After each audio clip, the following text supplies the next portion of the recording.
My girlfriend's text at midnight. I need to be honest. I'm still in love with my ex. I can't help it. After 2 years together. I replied, thanks for telling me. She said, so you understand? When I sent her the screenshots of her ex's wedding invitation to marry her best friend next month, her love suddenly became convenient timing. I, 28 male, got the text at 11:47 p.m. last Tuesday. Was half asleep, scrolling through my phone before passing out after a long day at work. Then my screen lit up with a message from my girlfriend of 2 years. Hey, I need to be honest with you about something.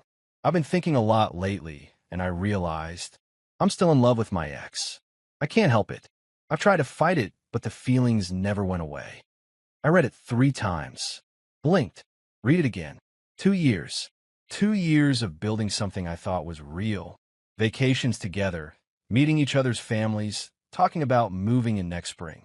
And she drops this via text at midnight like she's canceling a Netflix subscription. Here's what she didn't know. I already knew about her ex. More specifically, I knew why she was suddenly realizing her feelings for him. See, 3 days earlier, I'd gotten a wedding invitation in the mail. Not addressed to me directly. It was forwarded from my buddy who works with her ex's fiancé. The fiancé? My girlfriend's best friend since college. Her best friend. And they were getting married in 5 weeks. I've been sitting on this information, wondering if my girlfriend would bring it up. She hadn't mentioned the wedding at all. Not a word. Which was weird, right? Your best friend gets engaged, and you don't tell your boyfriend of 2 years? Unless you're too busy having a crisis about the groom. So when I got that midnight text about her undying love for her ex, the pieces clicked together real fast. I typed back, thanks for telling me. Her response came immediately. So you understand? I knew you would. You're such a good person. I just need some time to figure things out. Maybe we can talk about it tomorrow. Translation. She wanted to keep me on standby while she processed her jealousy about her ex marrying someone else. Probably figured she'd work through her feelings, realize the ex wasn't coming back, and slide back into our comfortable relationship like nothing happened. Nah, I screenshot the wedding invitation. The one with her best friend's name and her ex's name in elegant calligraphy. The one announcing their joyous union in 5 weeks. I sent it to her with one line. Interesting timing on the feelings. When were you going to tell me about this? 3 dots appeared. Disappeared. Appeared again. This went on for about 2 minutes. Finally, where did you get that? Does it matter? Your best friend is marrying your ex next month, and suddenly you're still in love with him? That's not love. That's jealousy. You don't understand. It's complicated. It's really not. You found out he's marrying someone else, someone close to you, and now you can't stand it. That's not about loving him. That's about not wanting anyone else to have him. That's not fair. Neither is telling your boyfriend of 2 years that you love someone else because you're having a tantrum about a wedding. She called me. I declined. She called again. Declined. Please just talk to me. I know how this looks, but it's not like that. Me? Then what is it like? Explain how finding out your ex is marrying your best friend suddenly makes you realize you're still in love with him after 2 years of supposedly being over it. Long pause. Then, I didn't know how to process it. Finding out hurt more than I expected. I thought telling you meant I was being honest. You weren't being honest. You were using me as emotional support while you figure out if you can sabotage the wedding. I would never. Wouldn't you? You hid the engagement from me for days. You didn't tell me your feelings until after you'd had time to spiral. And you're still not actually breaking up with me. You want time to figure things out. That means you want to keep me around as backup. Silence. We're done, I said. I'm not anyone's second choice, and I'm definitely not your safety net while you chase a guy who's literally marrying someone else. You can't just end 2 years over one text. You just told me you love another man. What exactly am I supposed to do with that?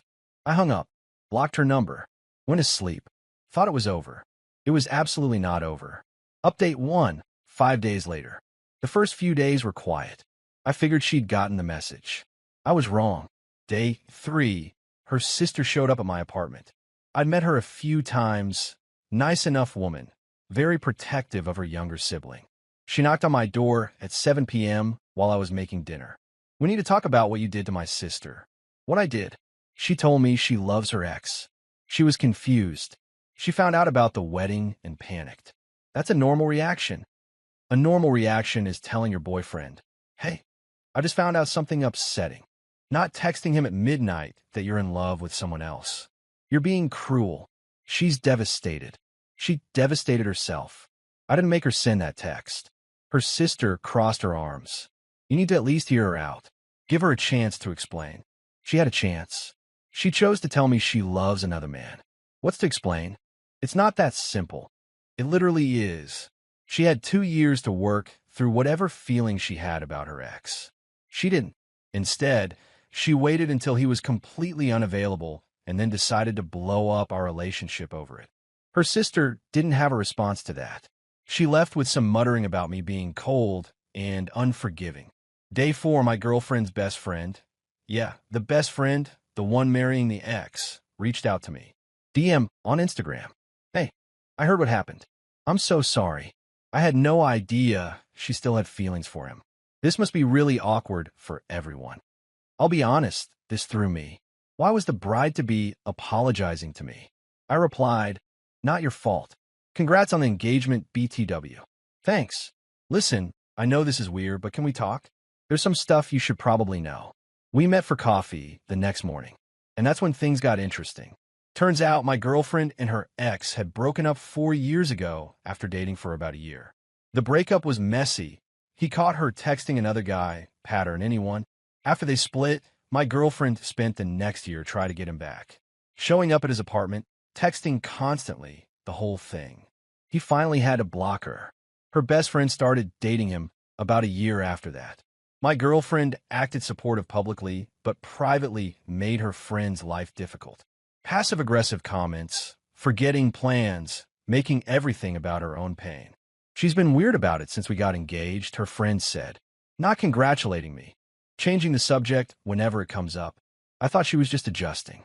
I didn't realize she was planning to, I don't know, make some big romantic gesture or something. Big romantic gesture? She looked uncomfortable. She texted me the night before she texted you. Asked if I was sure about marrying him. Said maybe we should talk about some things before the wedding. My jaw dropped. She tried to break up your engagement. Not successfully, but yeah. February 3rd, I told her I was sure and she needed to respect my relationship. Then I guess she texted you. So let me get this straight. My girlfriend tried to sabotage her best friend's wedding, failed, and then decided to confess her love to me. As what, a consolation prize? A backup plan when Operation Breakup the wedding didn't work? I thanked her friend for the info. She apologized again, said she felt terrible that I'd gotten caught in the middle. I told her it wasn't her fault. The only person responsible for my girlfriend's choices was my girlfriend. Day 5, my now ex showed up at my apartment. I didn't let her in. I know you talked to her, she said through the door. She told me. Good. Then you know I know everything. It's not what you think. You try to break up your best friend's engagement. And when that didn't work, you confess to me as some kind of, what? Emotional hostage situation? If you can't have him, you'll blow up everything. I was hurting. Yeah. And instead of dealing with your hurt like an adult, you tried to destroy 2 relationships. Congrats. Please just let me explain. 5 minutes. Against my better judgment, I opened the door. She looked rough. Red eyes, messy hair, clearly hadn't been sleeping well. For half a second, I felt bad. Then I remembered what she'd done.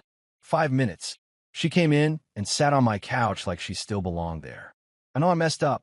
I know the timing looks bad. But my feelings for him are real. They never went away. I thought I was over him. I really did. Then when I found out about the wedding, it all came rushing back. So you decided to sabotage your best friend's relationship. I just asked her if she was sure. That's not sabotage. You asked the bride if she was sure about marrying the groom a month before the wedding. After years of being passive-aggressive about their relationship. That's absolutely sabotage. She started crying. I didn't know what else to do. It hurts so much watching them together. Then why didn't you work through it? Get therapy? Talk to literally anyone except the bride and your current boyfriend? I'm talking to you now. No, you're doing damage control because you got caught. There's a difference. I want us to work this out. I know I made a mistake, but we have 2 years together. That has to mean something. I looked at her for a long moment. 2 years. All those memories. All those plans. And she was willing to throw it all away over a guy who'd blocked her and moved on years ago. It meant something to me, I said. Apparently, it meant nothing to you since you were willing to blow it up the second you saw a wedding invitation. That's not fair. Neither is any of this. We're done. Please leave. She didn't leave. Not right away. She argued, cried, begged. Said she'd get therapy. Said she'd cut contact with both of them. Said she'd do whatever it took. I stayed firm. You told me you love someone else. You can't unring that bell. And honestly, even if you could, I wouldn't trust you. This wasn't a moment of weakness. This was a pattern. You've been obsessing over this guy for years. I was just a placeholder until he became available. He's not available. He's marrying her. And that's the only reason you're here, trying to fix things with me. If he'd been single when you found out about your feelings, you'd have gone running to him. I'm nobody's backup. She finally left around midnight. I changed my locks the next day, just in case she still had a key. But she wasn't done. Not even close. Update 2. 2 weeks later. The wedding was approaching, and my ex was spiraling. First came the mutual friends. People we'd known as a couple started reaching out, clearly fed her version of events. The story she was telling? I'd overreacted to a moment of vulnerability and abandoned her when she needed support. Funny how I love my ex became a moment of vulnerability in the retelling. Most of our mutual friends were reasonable once I explained the full picture. The wedding sabotage attempt, the pattern of behavior, the fact that she'd hidden the engagement from me for days. A few stuck with her narrative, but honestly, those weren't people I needed in my life anyway. Then came the financial stuff. We'd never lived together officially, but over 2 years, things had gotten mixed. She had a key to my place, changed that. We'd split costs on a few things, normal couple stuff. Nothing legally binding. But she decided she was owed money. Her sister texted me a list. A list of things my ex had contributed to our relationship and wanted compensation for. Half the cost of a weekend trip we took last year for $100. A coffee maker she'd bought for my apartment, $85. Various dinners she'd paid for, estimated at $600. Emotional labor, no dollar amount, just listed. I screenshot the list, sent it to a lawyer friend. He laughed and said she had no legal standing for any of it. Gifts are gifts, shared experiences aren't debts. I replied to her sister, tell her she can pick up the coffee maker. That's it. The coffee maker pickup became an event. She showed up with her sister and her mom. 3 against 1. They marched up to my door like they were staging an intervention. We're here for her belongings, her mom announced. She has a coffee maker here. That's it. She left other things too. Clothes, toiletries. She never officially lived here. Any clothes she left behind are in this bag. I handed over a garbage bag with some shirts and a pair of jeans. Toiletries went in the trash since I'm not storing expired face wash for someone who doesn't live here. Her mom looked like I'd slapped her. You threw away her things? I threw away travel-size shampoo and a crusty mascara. Not exactly a war crime. My ex stood behind her mom, not saying anything, just staring at me with this mix of anger and hurt. Her sister stepped up. You could at least be civil. I'm being civil. Civil means giving you the stuff and asking you to leave. Uncivil would be what your sister did, trying to break up a wedding and then using me as an emotional dumping ground. She made a mistake.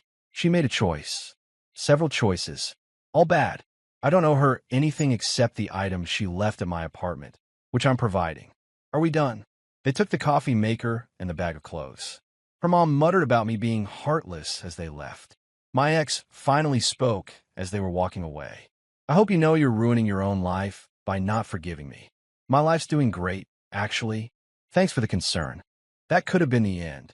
Should have been the end. But the wedding was still coming, and my ex had one more play. Final update. 3 weeks later, night before the wedding. I found out what happened through her former best friend, who called me the night before her wedding in tears. My ex had sent a letter to the groom. Her ex, the one she'd been in love with for 4 years. She sent it to his office so his fiancée wouldn't intercept it. The letter was 3 pages of what could have been, and I've never stopped loving you. And are you sure you're making the right choice? It included photos from their relationship 4 years ago. It ended with her phone number and an invitation to talk before you make a permanent decision. How do I know the contents? Because the groom, being a decent human, immediately showed it to his fiancée, my ex's former best friend. He wanted zero secrets going into the marriage. His fiancée was devastated. Not because she doubted him. He'd proven his loyalty by showing her immediately. But because her supposed best friend had tried to torpedo her wedding with a desperate hail, marry the day before the ceremony. She called me crying. I don't know what to do. The wedding's tomorrow. I've already spent $30,000 on this. My whole family's flying in. Go through with it, I said. Don't let her win. She doesn't get to control your happiness. But everyone will ask where she is. She was supposed to be a bridesmaid. My MWH. I'd forgotten that part. My ex wasn't just attending the wedding. She was eyeing the wedding party. Maid of honor, apparently. Which made the sabotage attempt even more insane. Kick her out, I said. Publicly or privately, your choice. But she can't stand next to you while you marry the guy she just sent a love letter to. She'll make a scene. She's already making scenes. At least this way you control the narrative. She took my advice. Sort of. The morning of the wedding, she sent my ex a text. Your services as MOH are no longer needed. Please don't come to the ceremony. I've seen the letter. We're done. My ex's response? She showed up anyway. According to multiple sources who were there, this became legendary in their social circle. My ex arrived at the venue in a white dress. Not off-white. Not cream. White. Like she was the bride. The groom's brother spotted her first and blocked her at the door. She tried to push past, claiming she needed to support her friend. He wasn't having it. You sent a love letter to the groom yesterday. You're wearing white to the wedding. You're not supporting anyone except your own ego. She made a scene, crying, yelling about how she deserved to be there, and they were overreacting. The venue security had to escort her out. She sat in the parking lot for an hour before her sister came to pick her up. The wedding went on without her. From what I heard, it was beautiful. The bride cried happy tears. The groom's vows made everyone emotional. They did their first dance to some song that had been their song since they started dating. My ex watched none of it. She was at home, posting vague quotes about fake friends and people who don't understand real love. Here's where the consequences really kicked in. Her former best friend cut her off completely. No contact, blocked everywhere, removed from all group chats. 20 years of friendship, gone because my ex couldn't handle someone else being happy. The mutual friends who'd been sympathetic to her story, they'd all heard about the wedding incident by Monday. Showing up in white to a wedding you try to sabotage is the kind of thing that spreads through social circles like wildfire. The narrative shifted real fast from she made a mistake to she's actually unhinged. Her family was mortified. Her mom called her an embarrassment in a family group chat that got screenshot and shared. Not by me, I wasn't even in it. Her sister stopped defending her. And the ex she'd been in love with? He released a statement to their mutual friends. Not a public post, just a message to the people who knew both of them. For the record, I've been over this for 4 years. I blocked her because she wouldn't leave me alone. Finding out she's been carrying this torch the whole time, including trying to break up my wedding, is disturbing. I hope she gets help. Not exactly a romantic vindication. As for me, I got a text from her about a week after the wedding disaster. From a new number since I'd blocked the old one. I know you think I'm crazy. Maybe I am. But I want you to know I really did love you. I just love him more. I'm sorry that hurts you. I read it once. Didn't respond. Block that number too. Here's the thing. She probably believes that. She probably genuinely thinks she loved me while also loving him more. But that's not how love works. You don't string someone along for 2 years while pining for someone else. You don't use your partner as emotional scaffolding while you try to blow up other people's relationships. What she felt for me was comfort, safety, a backup plan. And what she felt for him wasn't love either.